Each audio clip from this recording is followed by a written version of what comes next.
몇 주에 걸쳐 늘어졌던 이 기도 부분을 우리가 좀 나누겠는데요. 몇 주 지났기 때문에 14절을 보시면 이렇게 시작이 됩니다. 그를 향하여 우리가 가진 바 담대함이 이것이니 그의 뜻대로 무엇을 구하면 들으심이라. 기도의 내용이 틀림없습니다. 그렇죠? 그런데 지금까지 요한 1서를 다루면서 우리는 주로 이단 문제, 그리고 특별히 그 증언 또는 증인으로서 삼위 하나님의 증언, 이렇게 신론과 이단 문제를 주로 다뤄왔었습니다. 그러다가 중간에 뚝 잘라지는 듯 느낌이 뭐냐면 왜 생뚱맞게 기도의 내용이 나올까? 좀 이상하죠? 그런데 문맥적으로 그냥 맥락 없이 나올 리는 없고 틀림없이 기도를 여기에 툭 중간에 밀어넣듯이 강조하고자 했던 저자의 의도가 틀림없이 있을 거란 말이에요. 그래서 오늘 이 기도 부분은 조금 세밀하게 우리가 한 문장 한 문장을 나누어서 살펴볼 이유가 있습니다. 우선 14절을 다시 보시면 그를 향하여 우리가 가진 바 뭐죠? 담대함이 이것이니. 우리가 기도를 하는데 담대해야 되는 이유가 있다 그 말이에요. 자, 여러분 일단 문맥을 보지 말고 이 문장만 놓고 보면 여러분들이 하나님 앞에 당연히 기도하는데 그 기도를 어떻게 해야 될 이유가 있다고요? 담대하게 해야 될 이유가 있다고요. 그러면 믿습니다 뭐 이런 식으로 막 밀어붙이듯이 용맹무쌍하게 앞뒤 가리지 않고 그렇게 기도하라는 뜻일까? 성경이 그렇게 비논리적이지 않죠. 굉장히 성경은 의외로 과학적이고 논리성을 갖고 있습니다. 여러분들이 하나님 앞에 분명히 기도해야 되는데 담대할 이유가 있다 그 말이에요. 뭘 것 같아요? 성경 보지 말고 뭘 것 같습니까? 예를 하나 들죠. 사람이 가정을 만들어 놓고 가정의 생활을 통해서 관계를 통해서 하나님의 마음을 헤아리게 하는 아주 실질적인 메시지가 굉장히 많습니다. 질문으로 한번 자연스럽게 답을 유도해 보겠는데요. 제게 담대하게 뭘 요구할 수 있는 사람이 누굴까요? 예? 우리 자녀들이에요. 얘들은 그저 뭐 맡겨놓은 것처럼 달라 그래요. 아빠 돈 좀 줘. 뭐 지금은 다 이제 자기 일을 하니까 이제 그런 경우는 없는데 그렇게 경제적으로 전혀 독립이 이루어지지 않았을 때 그냥 맡겨놓은 것처럼 달라 그래요. 그런데 그게 하나도 제게 이상했을까요? 당연했을까요? 당연한 거죠. 제가 딱 해가지고 야, 네가 뭔데 나한테 돈을 달라 그러냐? 한 번도 그런 적이 없어요. 그래? 뭐 얼마 필요한데? 그러면 얼마 필요하다 그래요. 그럼 저는 빌려간 사람처럼 내줘요. 에? 자, 이게 담대한 거죠. 그 담대함의 가장 기초적인 전제가 뭡니까? 어떤 그 용감무쌍한 비논리적인 우김입니까? 아니면 관계입니까? 그렇죠. 잘 생각하셔야 돼요. 우리가 하나님 앞에 기도할 때 어떻게 기도해야 된다고요? 담대하게. 근데 그 담대함의 기초는 뭐가 될 수밖에 없습니까? 관계. 하나님과 우리가 무슨 관계예요? 아버지와 아들의 관계, 자녀의 관계입니다. 그 얘기를 바로 앞절에서 이렇게 묘사를 했어요. 13절 잘 보세요. 내가 하나님의 아들의 이름을 믿는 너희에게 이것을 쓰는 것은 너희로 하여금 너희에게 뭐가 있음을, 영생이 있음을 알게 하려 함이라. 영생은 누가 주신 거죠? 하나님이 예수의 생명을 우리에게, 아들의 영을 주셨습니다. 그래서 하나님과 우리 사이에 예수를 중심으로 어떤 관계가 형성이 되어 있죠? 자녀와 아버지의 관계가 형성이 되어 있습니다. 이게 담대함의 중요한 근거입니다. 믿습니까? 근데 우리는 그런 관계를 먼저 생각하기 이전에 마치 우상숭배자들이 지성이면 감천인 식으로 무조건 지성을 드리고 열심을 내고 부르짖고 또 부르짖고, 이렇게 하면 마치 상대가 그 정성에 반복해서 답을 주는 것처럼 오해를 한단 말이에요. 그래서 이 관계가 얼마나 중요하냐면, 이 본문은 자막을 준비 안 했는데 우리 다 직접 찾아가 보십시다. 누가복음 18장을 다 열어주세요. 아주 유명한 본문인데 찾으세요. 누가복음 18장 다 여셨습니까? 거기 불의한 재판관의 이야기가 등장을 해요. 2절부터 보십시다. 이르시되 어떤 도시에 첫째는 하나님을 두려워하지 않아요. 당연히 그런 캐릭터는 사람도 무시하겠죠. 근데 이 사람 직책이 뭡니까? 재판장이에요. 그 도시에 또 한 사람이 등장을 하는데 과부가 있어요. 과부는 사회적으로 가장 힘없고 백도 없고 가장 낮은 자의 대표 인물입니다. 그 과부가 있는데 자주 그 재판장에게 가서 내 원수에 대한 나의 뭘 풀어달라 그러죠? 원한을 풀어주소서 하되. 자, 앞을 잠깐 보십시다. 그러니까 이 과부는 어떤 과부예요? 원한을 가진 과부예요. 그럼 원한이라는 것은 아랫사람이 갖는 겁니까? 윗사람이 갖는 겁니까? 당연히 힘없는 자가 갖는 정서가 원한입니다. 자, 그런데 4절을 볼까요? 그가 얼마 동안 듣지 아니하다가 후에 속으로 생각하되 내가 하나님을 두려워하지 않고 사람을 무시하나 이 과부가 나를 어떻게 하니? 번거롭게 한다라는 말은 귀찮게 한다 그 말이 아니에요. 아주 그 아픈 데를 콕콕 찌르듯 나를 괴롭게 한다 그 말이에요. 번거롭게 하니. 이걸 그 유명한 헬라 학자인 요아킴 예레미야스가 이 말을 좀 의역을 해서 해석을 했던데, 이 불의한 재판장을 부끄럽게 한다 그 말이죠. 그러면 불의하지만 이 재판장이 부끄러우려면 이 과부가 갖고 나온 송사가 말도 안 되는 걸 갖고 나올까요? 정당한 걸 갖고 나올까요? 그렇죠. 그리고 원한이라는 단어도 보면 이미 뭘 전제할 수밖에 없습니까? 그 갖고 있는 내용의 정당성을 전제할 수밖에 없어요. 지가 뭐 어디 가서 도둑질 해놓고 뭐 살려달라 그러면 그건 말이 안 되죠. 그런데 이 힘없는 과부는 어떤 억울한 일을 겪은 것 같아요. 그래서 원한이라고 표현을 했고, 더더군다나 불의한 재판관도 볼 때는 이 과부는 뭘 갖고 있어요? 정당성을 갖고 있어요. 자, 또 볼까요?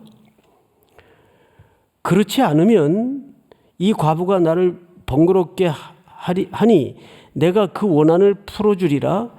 그렇지 않으면 늘 와서 나를 어떻게 하리라. 내가 도저히 괴로워서 견딜 수가 없겠구나. 아주 피를 바짝바짝 말리는구나. 이렇게 판단을 한 겁니다. 이 사람이. 6절. 주께서 또 이르시되 불의한 재판장이 말한 것을 들으라. 하물며 하나님께서 그 밤낮 어떤 자? 부르짖는 택하신 자들의 뭐죠? 원한을 어떻게 해요? 풀어주지 아니하시겠느냐. 자, 여기에 등장하는 하나님의 유비 속에 자, 봐라. 이런 뜻입니다. 저 못된 불의스러운 재판관도 과부가 번거롭게 오고 또 오고 다음날 또 찾아오니까 그 정성에 탐복해서 들어주겠다고 생각을 했습니까? 아니면 괴로워서 들어주겠다고 생각을 했습니까? 괴로워서. 정성이 아니에요. 괴로워서. 그럼 그 괴로움 밑바닥에는 뭐가 기초가 된다고요? 정당성. 아주 과부가 갖고 온 송사가 정당한데 이거 안 들어주면 내가 너무 괴롭다. 그 정당성, 그걸 여기서는 뭘로 표현을 했는가 하면 원한이라고 표현을 한 거예요. 이게 하나님의 택한 자들이 이 땅에서 겪는 보편적 상황입니다. 그러니까 하나님이 그렇게 얘기하시는 거죠. 하물며 하나님께서 그 밤낮 부르짖는 택하신 자들의 여기 뭐라 그랬어요? 원한을 풀어주지 아니하시겠느냐. 그러면 택하신 자들의 정당한 기도와 정당한 필요를 하나님이 원한이라고 표현을 했고 들어주신다 그랬어요? 안 들어주신다 그랬어요? 들어주신다 그랬어요. 근데 그들이 누구죠? 택한 하나님의 자녀예요. 자, 그런데 또 볼까요? 8절 다 같이 시작. 내가 너희에게 이르노니 속히 그 원한을 풀어주시리라. 그러나 인자가 올 때에 세상에서 믿음을 보겠느냐 하시니라. 8절에 보면 좀 이상하게 마무리가 되죠. 그러나 인자가 올 때에, 그러면 인자가 오기 전까지 이 원한에 얹어진 어떤 억울한 송사의 문제가 해결이 된다는 얘기예요? 안 된다는 얘기예요? 안 된다는 얘기예요. 안 된다는 얘기예요. 그럼 그게 응답이 안 된 거죠. 뭘 풀어주긴 뭘 풀어줘요. 응답이 안 됐는데. 근데 우리가 계시록에서 뭘 만나죠? 아직도 순교당한 제단 아래 영혼들의 울부짖음이 요한계시록에 있었습니까? 없었습니까? 있었죠. 그런데 그게 영원히 응답이 안 됩니까? 성도들의 기도가 하나님의 대접에 올려져서 향과 함께 하나님에게로 올라가자 그 대접이 쏟아져요. 그제서야 응답이 되는 겁니다. 그러니까 이게 뭡니까? 이 사람들은 죽어서도 응답을 못 받은 줄 알았는데 하나님의 적절한 타이밍에 하나님은 반드시 어느 지점에선가는 그 원한 맺힌 기도를, 내용들을 정당성을 갖고 있기 때문에 응답을 하신다 안 하신다? 하신다 그 말이에요. 그래서 누가복음 18장 첫 절을 보시면 이렇게 되어 있어요. 1절. 이게 대문 구절인데 예수께서 그들에게 이게 무슨 비유였습니까? 항상 기도하고 낙심하지 말아야 할 것을 비유로 말씀하여. 그러니까 이 기도는 응답에 대한 기도입니까? 아니면 기도를 하는데 실망하고 낙심하지 말아야 될 기도입니까? 실망하지 않고 낙심하지 말아야 될 기도란 말이에요.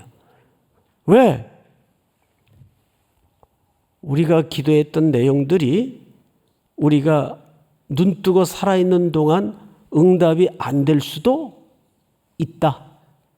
그런데 내 살아 생전에 응답이 안 되지만 하나님의 길고 장구한 역사와 시간표 속에서는 반드시 이것이 정당성을 확보하고 있다면 응답이 된다 안 된다? 된다. 근데 그 응답되는 가장 기초적인 근거가 뭐예요?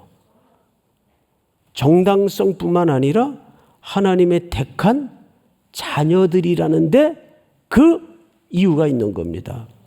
이건 굉장히 중요한 문제예요. 말하자면 우리 기도의 경계선을 훨씬 역사의 언덕 저 너머까지 넓혀놓는 겁니다. 오늘도 4시 반부터 6시 반까지 매우 치열한 재직회를 했어요. 내가 지금 거의 지쳐가지고 지금 올라왔는데, 참 감사한 게 뭐냐면, 우리가 그래도 이 그라운드 3일이라는 공간을 마련하고, 이렇게 청년들, 어린아이들, 성도들과 함께 신앙 공동체를 이루고 있다는 것이 당대의 목회자들이 잘해서가 아닙니다. 누군가 저 A관 의자도 없던 차디찬 마룻바닥의 새벽마다 또는 철야를 해가면서 눈물을 쏟고 기도의 더운 입김을 뿜어내면서 기도했던 정당한 기도가 있었어요.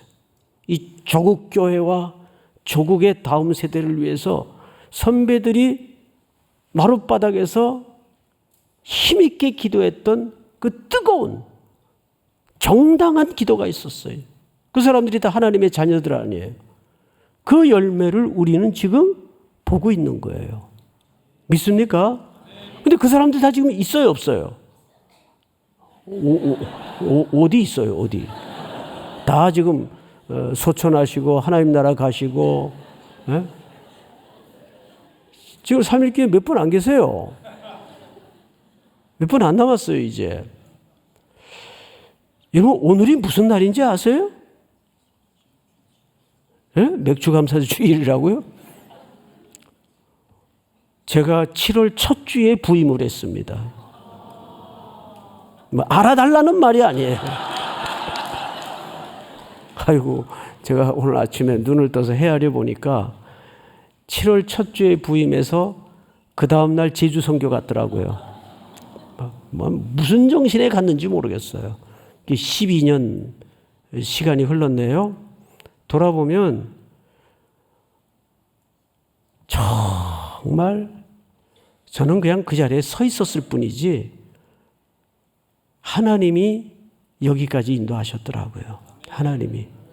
저는 12년 전 부임해서 제가 감당했어야 될 몫이 있었어요. 저는 그것만 끝까지 제자리에 서서 뭐 비가 오든 눈이 오든 하다 역사의 시간표 뒤로 물러나면 돼요. 무엇보다도 하나님의 긍휼과 은혜를 많이 엎드려 기도해야 됩니다. 그런데 우리가 확실히 아는 것은 여러분들이 하나님 앞에 세속적인 구함이 아니라 그라운드 3일을 위해서 기도하든 미셔널 처치를 위해서 기도하든 먼저는 내가 기도하는 대상이 누구라는 걸 확인해야 돼요. 우리 아버지라는 걸 확인해야 돼요. 그리고 그 관계가 누구도 분리시킬 수 없는 견관 관계라는 질서 속에 우리가 뭘 가질 수 있습니까? 담대함을 가질 수 있는 거예요. 이 담대한 기도를 할 수 있다면 산을 옮길 수 있는 은혜도 부어주시는 하나님이십니다. 믿습니까? 자, 성경을 다시 이런 차원에서 보시면, 그러니까 기도라는 것은 지극정성이 우선적 가치가 아닙니다. 또 열심히 기도하는 게 우선적 가치가 아닙니다. 당연히 지극정성으로 열심히 기도해야 되겠지만 더 우선적 가치는 두 가지예요. 그분이 내 아버지가 되시고 그 아들이 자녀가 구하는 내용은 뭘 갖고 있어야 됩니까? 정당성을 갖고 있어야 된다는 얘기입니다. 믿습니까? 자, 오늘 본문을 다시 보실까요? 그를 향하여 우리가 가진 바 담대함이 이것이니 그의 뜻대로 무엇을 구하면 어떻게 하신다? 근데 전제가 뭐죠? 내 뜻대로 그의 뜻대로. 네. 이거 확실한 거예요. 제가 기도 응답 받는 아주 불변의 진리를 가르쳐 드릴게요. 아버지의 뜻대로 구하면 반드시 들으신다. 이건 예언이고 자시고 할 필요가 없어요. 반드시 들으셔요. 자, 그런데 그 다음 구절이 대박입니다. 성경을 잘 보세요. 우리가 무엇이든지 구하는 바를 들으시는 줄을 안즉, 이 안즉이라는 말이 굉장히 중요한 표현이에요. 그러니까 우리가 이제 무엇이든지 그분의 뜻대로 구하면 들으시는 줄을 알아요, 몰라요? 이제 알죠? 그죠? 아는 하나님의 자녀들은 어떻게 해야 되느냐? 이렇게 약속하고 있습니다. 우리가 무엇이든지 구하는 바를 들으시는 줄을 안즉 우리가 그에게 구한 그것을 뭣도 또한 아느니라? 얻은 줄도 아느니라. 이거보다 더 선명한 기도에 대한 교훈이 덧붙여질 것이 있어요? 없어요. 이거서 15절과 14절은 정확하게 구분해서 이해를 해야 됩니다. 하나님이 하나님의 자녀가 정당성을 가지고 기도하는 바는 하나님이 들으세요, 안 들으세요? 자, 여기서 듣는다는 말이 이런 뜻입니다. 하나님이 그걸 다 듣고 계세요. 그러면 들으시는 하나님이면 이게 뭐 성질 낼 일은 아닌데 들으시는 하나님이면 하나님이 알고 계시기 때문에 반드시 내 자녀가 지금 기도하는 거예요. 그러면 응답하실 줄도 알라는 말입니까? 모르라는 말입니까? 알라는 말이에요. 그것도 알아야 된다 그 말이에요. 그러니까 기도할 맛이 나요, 안 나요? 나요. 제가 어디 이렇게 이제 집을 떠나면 또 교회를 떠나면 저는 집과 교회가 이제 동일선상에 놓여 있는데 좀 이렇게 잠자리도 예민해요. 안 그래도 기본적으로 불면증이 있는 데다가 예민해가지고 이게 지금 저녁들 다 드셨을 줄로 믿고 변비가 심해져요. 화장실을 이제 고통을 겪어요. 뭐 3일씩 4일씩. 이번에도 제주 선교를 갔는데 그냥 죽겠는 거예요. 밥을 먹어도 개운치 않고 뭐 소식을 하는데도 이게 이제 안에 꽉 차 있다는 그 상상 때문에 이건 이제 이 배설이 얼마나 사람에게 중요합니까? 근데 이게 안 되는 거예요. 예민해져 가지고. 그래서 이제 선교하러 가가지고 우리 청년들에게 말씀 전하는 걸 위해서 기도해야 되는데 눈만 감으면 좀 나오게 해주세요. 네? 실제 이런 기도를 했어요. 그리고 이제 제주도시로 넘어와가지고 숙소를 잡았는데 제가 아무래도 이제 숙소에 테이블이 옳게 있어야 되다 보니까 그 좀 불편하더라고요. 그래서 방을 좀 바꿔달라고 그랬어요. 그래서 방을 3층으로 바꿨는데 거긴 테이블이 옳게 있어서 이제 편하게 설교 준비를 할 수가 있겠더라고요. 저녁에 저녁 예배가 돼서 나가려고 그러는데 자켓이 없어진 거예요. 자켓이. 웃도리가. 근데 비싼 웃도리는 아닌데 선교지 다니는 거니까 뭐 비싼 옷도 없지만 그래도 이제 즐겨 입는 자켓이 허름한 게 하나 있어요. 아무리 생각을 해봐도 이게 어디다 뒀는지 모르겠어요. 분명히 기억으로 하 목사님이 차에서 챙긴 것까지는 기억이 난다면 이게 숙소로 어쨌든 갖고 올라왔을 거란 말이에요. 차에 없다면. 알고 보니까 방 바꾸는 사이에 거기다 그냥 걸어놓고 온 거예요. 거기다가. 그래서 이제 프론트로 내려가가지고 그 데스크에 있는 분에게 사정 얘기를 했죠. 그게 이제 새벽에 일어난 일입니다. 사정 얘기를 했죠. 그랬더니 이분이 젊은 분인데 저 경험이 부족한지 원칙만 자꾸 얘기를 하는 거예요. 지금 거기에 어제 8시에 투숙객이 들어와 있기 때문에 그분이 언제 일어날지도 모르고 또 내일 퇴실을 하시는데 그때까지는 확인이 불가능하다는 거예요. 여러분 그게 말이 돼요? 예? 확인이 안 된다는 거예요. 아니 내가 지금 그 확인을 해달라는 것도 아니고 조금 시간을 지나서 일어났을 법한 시간에 확인을 좀 할 수 없냐고. 그것도 안 된대요. 퇴실할 때까지는 손님의 상황을 자기네들이 전혀 알 수 없으니까 체크도 못 해주고 안 된다는 거예요. 예, 알았습니다. 그래서 이제 그 청년들 집회 안에 도착을 해가지고 설교를 위해서 기도해야 되는데 그 웃돌이 때문에 기도가 나오더라고요. 참나 하나님, 그거 제가 참 즐겨 입는 자켓인데 그 웃돌이 좀 꼭 찾게 해주세요. 비싼 건 아니지만 제가 참 좋아하는 옷입니다. 이 기도를 내가 하고 있더라고요. 이 기도를. 그래서 내가 이 나이가 드니까 참 기도도 참 시시콜콜해진다 이런 생각이 들어요. 그 눈을 뜨고 나서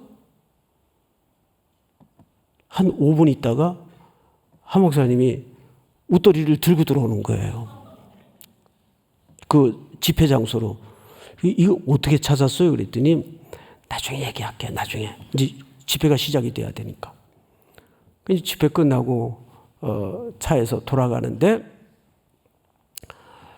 자기도 옆에서 아무리 객관적으로 생각하려도 이 젊은 친구가 희끗희끗한 어른에게 너무 딱딱하게 대하더라는 거예요. 화가 나가지고 나를 내려놓고 자기는 숙소로 다시 갔어요. 이제 이 청년에게 따지려고. 그래서 막 좀 고성이 오고 갔겠죠. 그 어른이 그렇게 얘기하면 나중에 안 들어주는 한이 있더라도 그 말 한마디라도 좀 그 따뜻하게 노력해보죠. 찾아보겠습니다. 이렇게 하면 될 텐데 그걸 뭘 원칙만 그렇게 확인할 수 없습니다. 퇴실 때까지는 안 됩니다. 세상에 그런 법이 어디냐고 저를 대신해서 이제 큰 소리를 내고 있는데 그 옆에 조그만 매장이 하나 있어요. 뭐 무인 판매.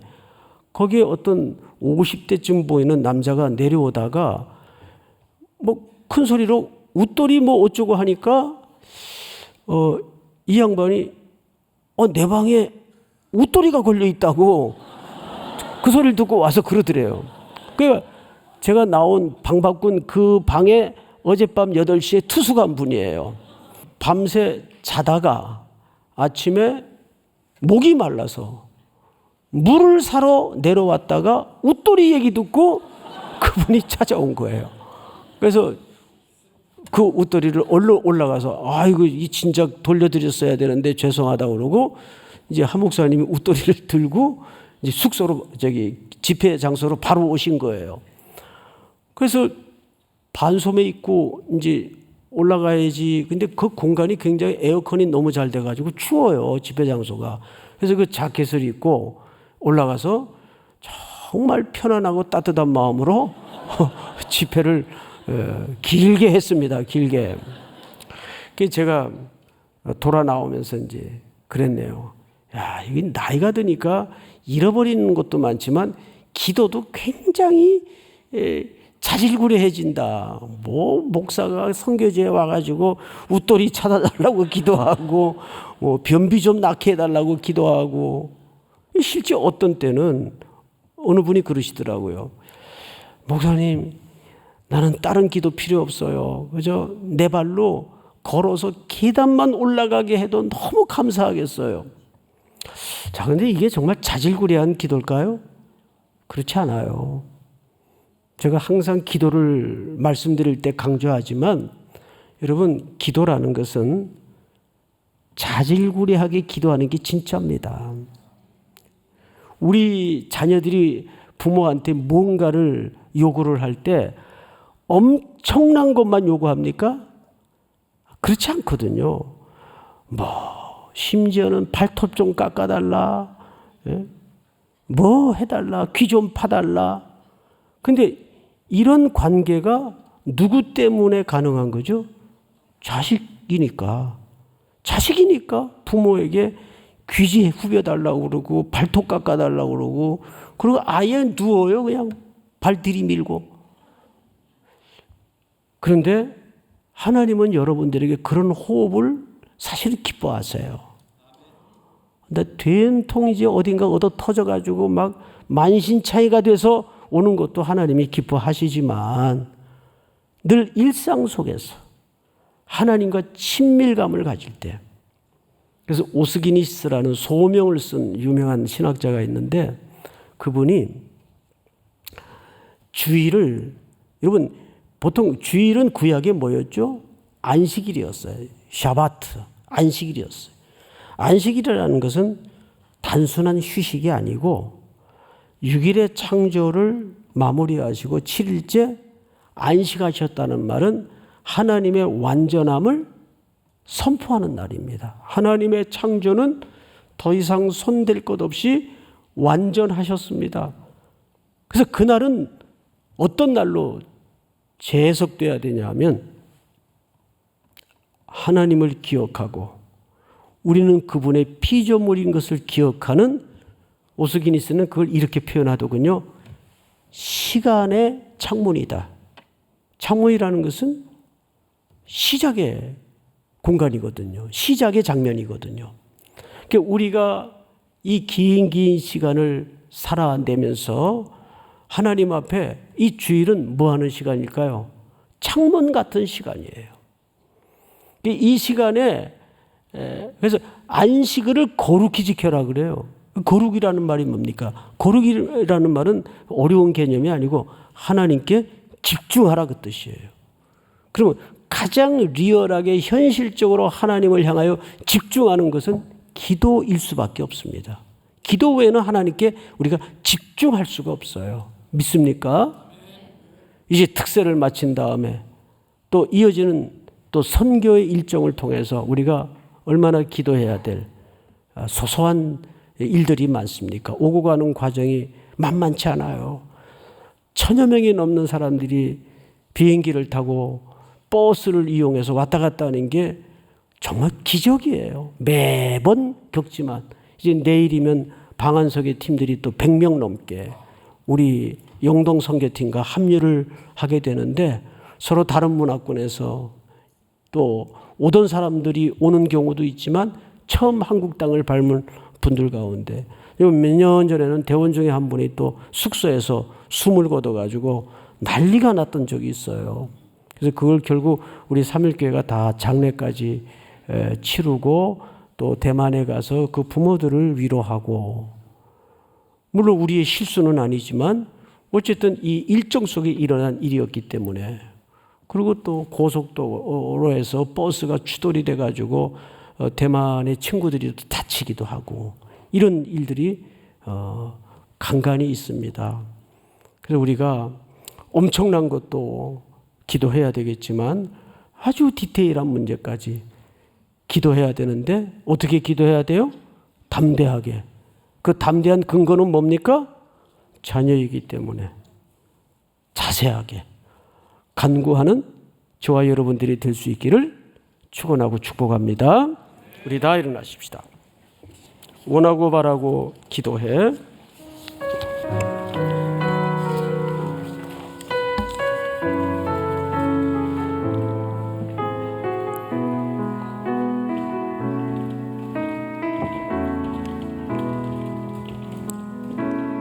이 세상을 살아가는 동안에 나의 힘을 의지할 수 없으니 기도하고 낙심하지 말 것을 주께서 참 소망이 되심이라. 주의 길을 걸어가는 동안에 세상에 더 의지할 수 없으니 감사하고 낙심하지 말 것을 주께서 참 기쁨이 되심이라. 하나님의 꿈이 나의 비전이 되고 예수님의 성품이 나의 인격이 되고 성령님의 권능이 나의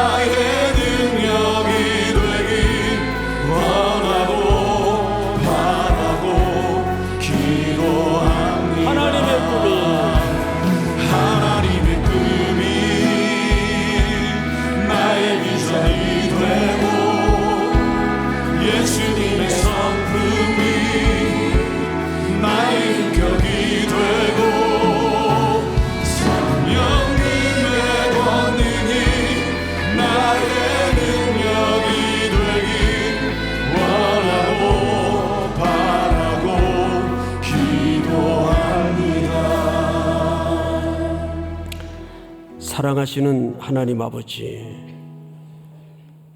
담대하게 기도할 수 있는 자격을, 영생을 자녀로 삼아주심을 진심으로 감사를 드립니다.